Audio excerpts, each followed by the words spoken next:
तो फाइनली हमने डिकोड कर लिया है कि कैसे कम से कम समय में आप जर्मनी आ सकते हो स्टूडेंट वीज़ा पे। हेलो एवरीवन, नमस्ते। मेरा नाम पूनम मलिक है और आप देख रहे हैं HR 13 in Germany. Welcome back.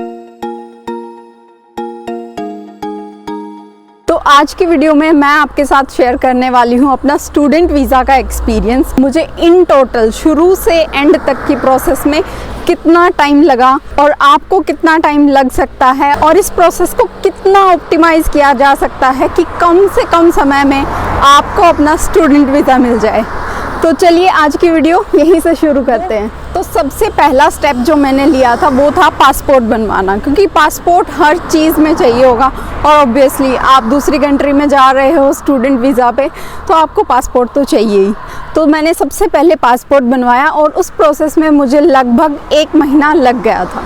तो पासपोर्ट बनवाने के बाद दूसरा जो काम है वो आपको क्या कराना है, आपको IELTS एकेडमिक टेस्ट देना है। अगर आप किसी ऐसे कोर्स के लिए अप्लाई कर रहे हो जिसमें इंग्लिश मीडियम है तो आपको इंग्लिश का टेस्ट तो देना ही पड़ेगा। और इस प्रोसेस के लिए मैं आपको सजेस्ट करूँगी कि 1.5 मंथ एक्स्ट्रा लेके चलो, बिकॉज 1 मंथ आपको इसकी प्रिपरेशन में लगेगा और प्रिपरेशन के बाद एग्ज़ाम देने के 13 डेज़ बाद HR 13 13 डेज़ बाद आपका रिज़ल्ट आएगा। तो इन टोटल आप 1.5 मंथ IELTS के लिए सेव करके रखो। तो जब आपका रिज़ल्ट आ जाए उसके बाद आपको एक टेस्ट रिज़ल्ट फॉर्म होता है जो IDP प्रोवाइड करती है, उनकी साइट पे अवेलेबल होगा वो। जब आपका रिज़ल्ट आ जाएगा तो आप अपनी ID लॉगिन करके वो TRF फॉर्म जो है वो डाउनलोड कर सकते हैं। वही फॉर्म जो है वो आपको आगे आने वाली प्रोसेसेस में काम आएगा। और इम्पॉर्टेंट चीज़, IELTS के लिए आपका पासपोर्ट होना बहुत ज़रूरी है, कंपलसरी है वो, इसीलिए मैंने आपको वो प्रोसेस सबसे पहले बताई है। अच्छा, तो आप IELTS के लिए प्रिपेयर कर रहे हो, आपको 1.5 महीना लगेगा। तो यहाँ पे मैं आपको एक सजेशन देना चाहूँगी। 2-3 डॉक्यूमेंट्स हैं जो मैं आपको सजेस्ट करती हूँ कि आप IELTS की प्रिपरेशन के साथ ही उन डॉक्यूमेंट्स की प्रिपरेशन भी स्टार्ट कर दो। वो क्या है? So the first one is transcripts. Transcripts basically marksheets की ही तरह होते हैं, लेकिन इंटरनेशनली जब भी आप कहीं स्टडीज़ या इवन आप जॉब वगैरह के लिए भी अप्लाई करते हो तो आपको ट्रांसक्रिप्ट देना बहुत ज़रूरी होता है। ट्रांसक्रिप्ट बेसिकली आपकी यूनिवर्सिटी या आपका कॉलेज जो है वो इशू करता है। तो ट्रांसक्रिप्ट बनवाने की जो प्रोसेस है वो काफ़ी सब्जेक्टिव है, यूनिवर्सिटी टू यूनिवर्सिटी वो डिपेंड करती है। अगर आपकी यूनिवर्सिटी में आपकी बहुत अच्छी जान पहचान है एडमिनिस्ट्रेशन के साथ, जो कि मेरा केस था, तो उन्होंने 1 या 2 दिन के अंदर ही मुझे ट्रांसक्रिप्ट बना के दे दी थी। तो ये एक थोड़ी सी सब्जेक्टिव टाइमलाइन है, लेकिन अगर मैं आपको एस्टिमेटेड टाइम बताऊं तो 3 to 4 वीक्स आप ट्रांसक्रिप्ट के लिए मान के चलो। बट ये जो टाइमलाइन है वो कहीं ऐड नहीं होगी आपकी टोटल प्रोसेस में, क्योंकि जैसा कि मैंने आपको बताया कि ये वाली जो प्रोसेस है वो IELTS की प्रोसेस के साथ ही आप शुरू कर सकते हो। अब अगला आता है letter of recommendation. Letter of recommendation भी ट्रांसक्रिप्ट की तरह काफ़ी सब्जेक्टिव है। तो लेटर ऑफ रिकमेंडेशन बेसिकली आप अपने यूनिवर्सिटी प्रोफेसर्स या एम्प्लॉयर से मांग सकते हो। आप उनको एक फॉर्मेट सेंड कर सकते हो और वो अपने लेटर हेड या किसी नॉर्मल वर्ड फाइल में थोड़ी बहुत चेंजेस करके अपने साइन या स्टैम्प वगैरह लगा के वो आपको भेज सकते हैं। तो अगर उन्होंने आपको विदिन 1 or 2 डेज भेज दिया, well and good. Make sure that you get response from your university professors, employers और whoever you are taking recommendation from, वो 1 या 2 वीक में रिप्लाई कर दें ताकि आपकी टाइमलाइन जो है वो हैम्पर ना हो। तो IELTS की प्रोसेस के साथ आपको ट्रांसक्रिप्ट, लेटर ऑफ रिकमेंडेशन और एक और इम्पॉर्टेंट चीज़ है वो है लेटर ऑफ मोटिवेशन। वो भी आपको साथ के साथ तैयार करना चाहिए। लेटर ऑफ मोटिवेशन में मुझे नहीं लगता कि आपको 1 दिन से ज़्यादा देना चाहिए।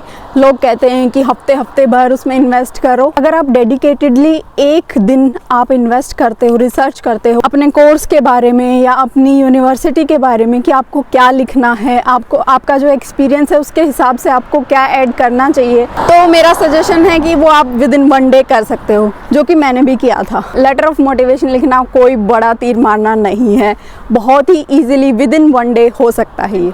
तो आई एम अस्यूमिंग कि आपने IELTS academic, transcript, letter of recommendation, letter of motivation, ये सारी चीज़ें आपने 1.5 मंथ में कंप्लीट कर ली हैं। तो इसके बाद टाइमलाइन आती है यूनिवर्सिटी में अप्लाई करने की, लेकिन उससे पहले मैं आपको सजेस्ट करूंगी कि अगर आपने मन बना ही लिया है जर्मनी या यूरोप में कहीं पढ़ने का, एपीएस की प्रोसेस आप अब स्टार्ट कर लो, क्योंकि एपीएस की प्रोसेस में जो है वो 1 to 2 मंथ्स का टाइम लगेगा और यही सर्टिफिकेट आपको वीज़ा प्रोसेस में यूज़फुल रहेगा। तो मैं आपको अपना एक्सपीरियंस बताऊं तो मैंने जो है 24 नवंबर 2022 में एपीएस के लिए अप्लाई कर दिया था। तो मैं कंटिन्यूसली ट्राई कर रही थी अपनी एपीएस की आईडी को लॉगिन करने के लिए, लेकिन मैं कर ही नहीं पा रही थी। तो फाइनली मैंने एपीएस इंडिया को मेल किया कि I am not able to log in. फिर उन्होंने मुझे रिस्पॉन्स दिया कि एक्चुअली जिस दिन आपने रजिस्टर किया है उस दिन जो है साइट क्रैश हो गई थी और कोई भी आईडी क्रिएट नहीं हो पाई है, तो मुझे जो है फिर से रजिस्टर करना पड़ेगा एपीएस के लिए। तो तब जाके मैंने 12 दिसंबर को फिर से एपीएस में रजिस्टर किया विद सेम पेमेंट रेफरेंस, क्योंकि मैं दोबारा तो पैसे नहीं देने वाली थी एपीएस को उस चीज़ के लिए। तो इस हिसाब से मेरा जो एपीएस रजिस्ट्रेशन है वो 12 दिसंबर को हुआ। तो 12 दिसंबर के बाद मुझे काफ़ी टाइम बाद जनवरी 2023 में मेल आया, मेरी जो एपीएस की इवैल्यूएशन है वो स्टार्ट हो चुकी है। तो after your profile has been picked up by APS India, तो विद इन 1 or 2 डेज़ आपको आपका सर्टिफिकेट इशू हो जाएगा।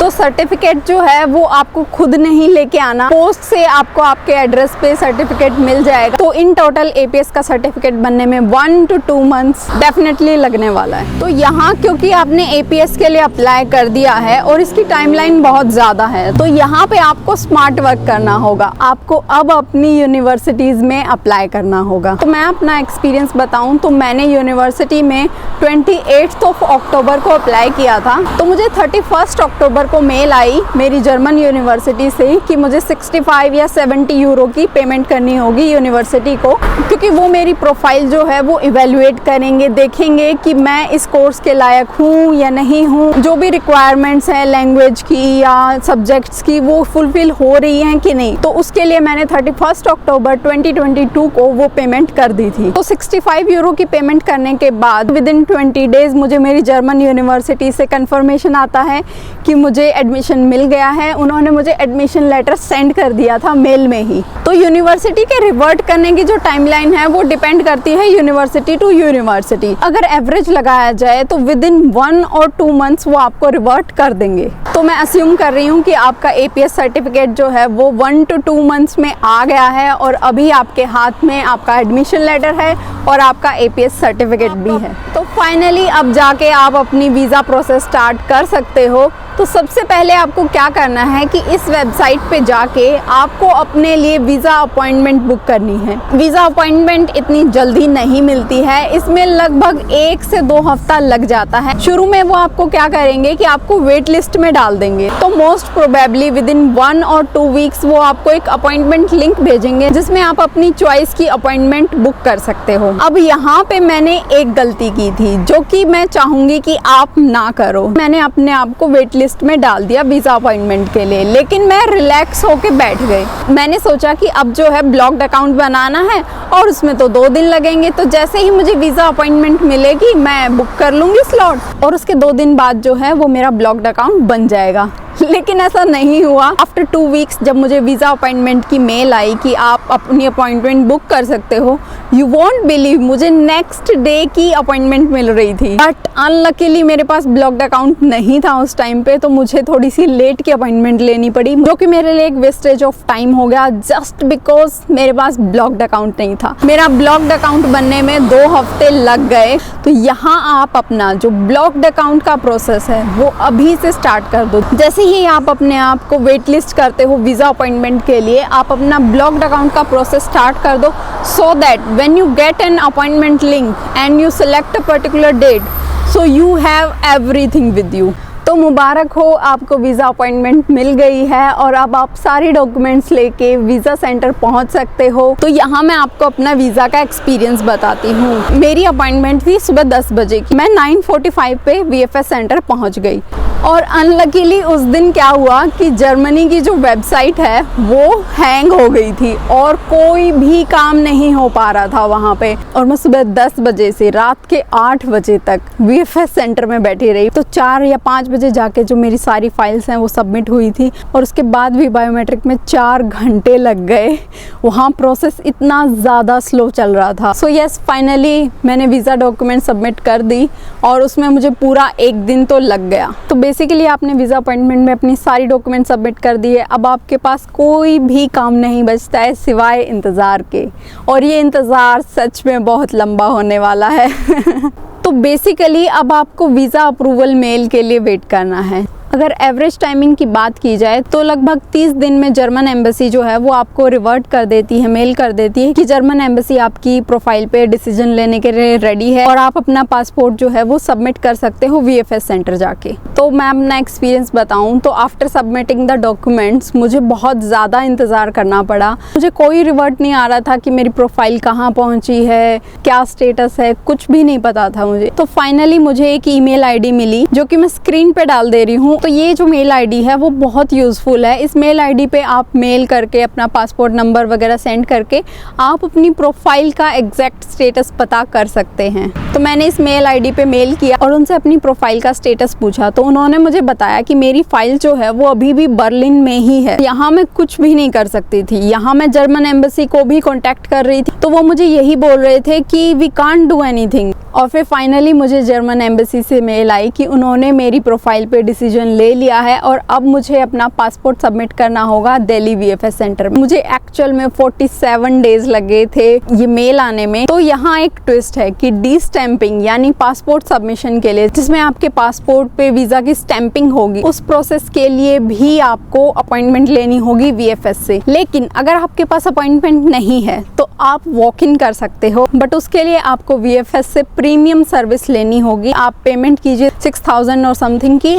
तो 6000 रुपीज़ की पेमेंट करने के बाद आप अपना पासपोर्ट जो है वो VFS सेंटर में सबमिट कर सकते हो। तो जब आप VFS सेंटर में जाके अपना पासपोर्ट सबमिट करोगे तो वो बेयरली 1 दिन का काम है और इसके बाद फिर से आपको इंतज़ार करना पड़ेगा। वेल यूजुअली डी स्टैंपिंग में ज़्यादा टाइम नहीं लगता है, 2 से 3 या 4 दिन का टाइम लगता है, बट यहाँ मेरे केस में मुझे एग्जैक्टली 10 दिन का समय लग गया था। और जब मैंने डी स्टैंपिंग के लिए अपना पासपोर्ट सबमिट किया तो मुझे वहाँ पे अपना एक्सटेंशन लेटर भी सबमिट करना पड़ा। मुझे अपनी जर्मन यूनिवर्सिटी को कांटेक्ट करना पड़ा कि एक्चुअल में मेरी जो वीज़ा प्रोसेस है वो बहुत डिले हो गई है और मुझे एक्सटेंशन लेटर चाहिए होगा यूनिवर्सिटी से कि मैं लेट ज्वाइन कर सकती हूँ यूनिवर्सिटी में। तो मैंने तो उम्मीद छोड़ ही दी थी कि मुझे नहीं लगता कि मेरे पासपोर्ट पे स्टैंप लग के आएगी। 10 दिन हो चुके थे, मुझे मेल नहीं आया था।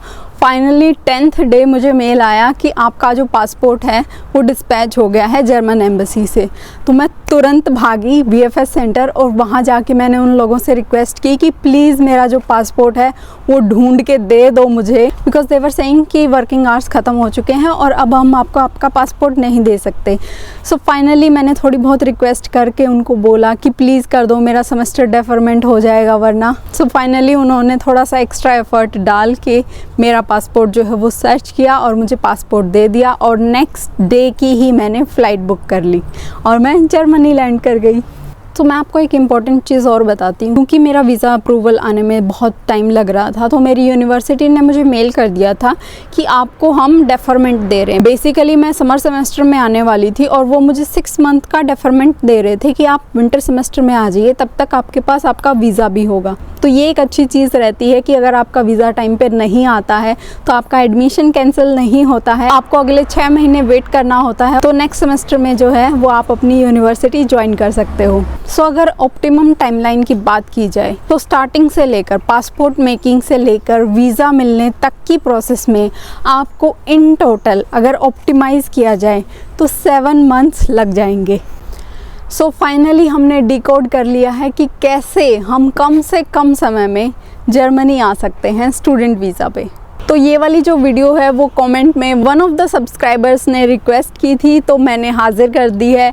अगर आपको और भी ऐसी बहुत सारी इन्फॉर्मेशन चाहिए तो प्लीज़ हमारे चैनल को सब्सक्राइब करो, वीडियो को लाइक कर दो, शेयर कर दो जिसको इस इन्फॉर्मेशन की ज़रूरत है। Why not, sharing is caring. और कमेंट करके बताइए कि आपको कितना टाइम लगा जर्मनी पहुँचने में। तो आज की वीडियो के लिए इतना ही, अगली वीडियो में फिर मिलते हैं, तब तक के लिए बाय बाय, टेक केयर।